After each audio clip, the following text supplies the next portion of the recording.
Today is a very, very big day because I finally get to process acorns that I've been working on. See that big old batch over there?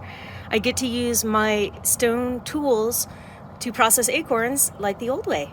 So you can see here these are all stones I've picked up from the river somewhere along the way. That guy was a concretion I picked up. That guy I found in my yard. And this fella, this biggie, that was a heavy rock. That came from the beach and it was being used as a fire rock, but it's also perfect for grinding. So I collected that guy, slogged it home, and it's gonna be my new friend.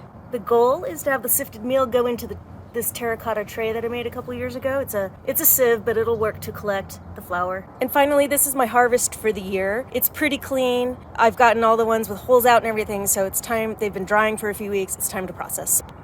Now we're ready to shell the nuts and to grind them into flour. As you can see, I've had these nuts in the sun to dry and have their moisture reduced as often as I can in the sun all day long. So let's see if we can actually hear the pop when it's dry. Let's find a nice little groove right here.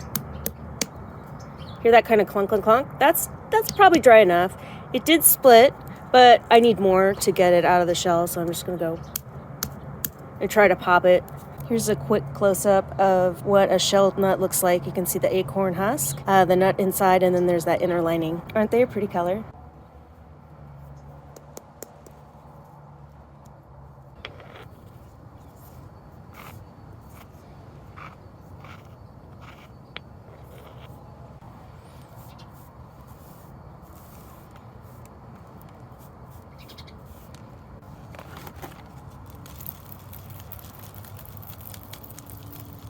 Acorn flour, a lot of people think it's poisonous. It's not quite poisonous, but it does have tannic acid, which is a very astringent, and it's not pleasant to eat. Too much can make you sick. So the way to conquer that is to either leach it out with water, so dilution's the solution to pollution in that regard, or you can neutralize the acid with something that has a high pH, basic, such as ashes soaked in water.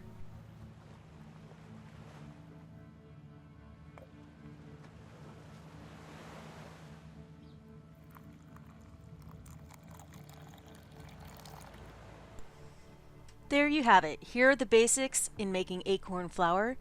If you like this video and found this information useful, please like and subscribe. That way you'll receive future updates when we take this acorn flour and turn it into long-term survival food. Thanks for watching. We'll see you on the next one.